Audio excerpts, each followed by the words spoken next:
1-2 yapabilir. Diğer kimseye çalım yapma şeyi vermiyorum lüksü. Hele defansla adamda hiç yok. Bak defanslardan bak burada yani maçtan sonra gelip burada bir şey olmasın. Defanslardan bak geri pası yok, yasak. Yasin sen Koray sen defans şey yok. Güngör sen sana gelince. Sen bak geçen hafta hep çalım. Geçen hafta Güngör şey bak şimdi hep açık konuşacağız. Burada gizli saklı yok. Biz kardeşiz hepimiz burada. Şimdi Koray beni arıyormuş. Koray diyor ki abi seni arıyorum. Güngör yardım etmiyor.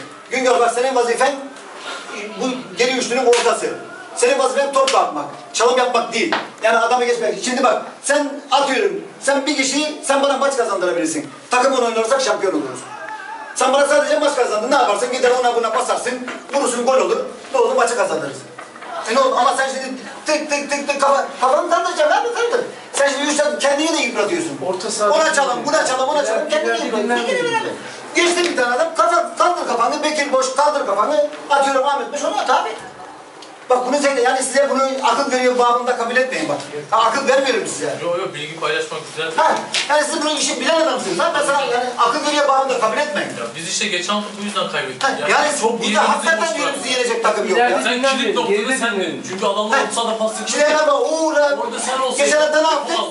Geçen hafta ne yaptık? Uğur'a gittik. Ya arkadaş maç 3-1 olmuş. Toparladı topladı. Mesela Koray dedi ki sen ya ben ne arıyorsun? Güngör geldi kardeşim. Ya biz bunu artık tanıdık birbirimizi.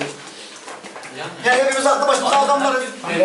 4'e 1, 3'e 2, 4'e 2 yakalanmayalım defansda. Konuş tamam söyle sen. Ortada sıçan oluyoruz anlatabiliyor muyum? Tamam geçen hafta değil buyur söyle. Çıkartıp gidelim yani orada anladın mı? Yani kaleci 3'e 1 oluyor, defans 4'e 2 oluyor, öyle yakalanmayalım yani. Ya adam topla çıkarken herkes fikrini söylesin, konuşun bak. Herkes fikrini söylesin. Geçen hafta olanı söyleyeyim. Adamlar topla çıkarken orta sahada kimse yok tamam mı? Biz geride ikimiziz. Ben şimdi adam rahat dağıtmasın diye önüne doğru geliyorum. Bu sefer ne oluyor? Benim arkamdaki kaçıyor. Koray abi ona göre bu sefer ne oluyor? Diğer taraftaki kaçıyor.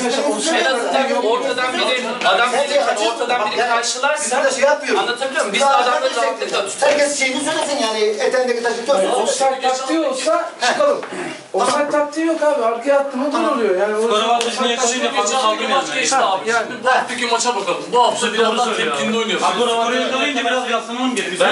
Ben adamları yormak 5 yapmaya çalıştık. Yok 3-5 değil bak şimdi. Şimdi önce gene kontrolü oynayacağız. Hemen Uğur adamın üstüne gitmeyeceğiz. Gene kontrolü oynayacağız. Kontrol oynayacağız. Tamam söyle. Ahmet'i biraz çözüyorlar galiba. Şimdi Ahmet'i biraz yormayalım. Geçen hafta çok yoruldu. Ahmet çok geri geldi. Ahmet çok geri geldi. Bak Ahmet orada çalım da yaptı. Mesela Ahmet orada Ahmet bak şimdi hatanı söylüyorum. Bekir'e topu atsan maç bittiydi. Bekir'e topu atsan maç bittiydi orada. Ya baktın adam oynuyor ya. Orada fazla durma. Gel orta sahaya. Orta sahaya gelemez o defans. Gel biraz oralarda kendini şey yap. Sen zaten bak sen bir kontra top atsan gitti. Yer değiştirir. Onu kendi aranızda yapsın. Ayarlarsınız. Çünkü adam tuttum, bir iki vurdum, baktım vuruyor. Gel bu tarafa, orta sahada daha rahat vurur. Şimdi biraz daha ileride basmaktan ziyade basıyoruz tamam her şey hoş güzel de biraz da karşılayıp çıkalım. Bizim elemanlarımız çok hızlı. Hani sırtı dönüp oynamasını... Burada bugünkü sorumluluk çok büyük sorumluluk var. Ama tek çalım. İkinci çalım kesinlikle yok.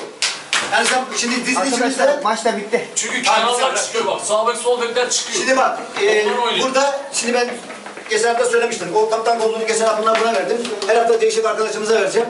Şimdi burada bak söylüyorum ya Bekir'e vereceğim ya sana. Hangi yüz bak yok dinle ama. Tamam. Bak sahanın içinde her şeyden sana vereceğim bu hafta. Her şeyden sen sorumlusun.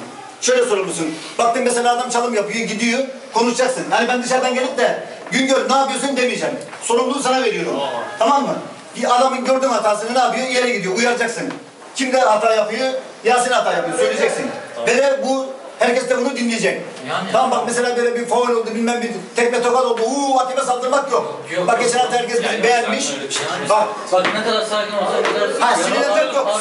Bak geçen hafta çok hızlı oynadık. Maçı verdik. Dikkat ettiniz mi? Hızlı ve oynadık. Evet. Bugün biraz daha sakin ayağa oynayalım. Ayakla değil, elle. Anladın mı? Dizilişte bak dizilişi söyleyeyim. Gene Yasin'de şeyde kalıyor. Sen solda duruyorsun. Bak kesinlikle çalım yok. Yok tamam. Kafanı kaldıracaksın atacaksın. Defansta sol tarafta olacak. Abi defansta sağlam oynayalım. Bir de çıkalım. İstersen seni görüyor bunu var nasıl yapalım? Çağrı'yla neden abi? Değil. Sen tamam sen onu organize yap. Hadi başarılar. Hadi resim çektirelim. Başlıyor.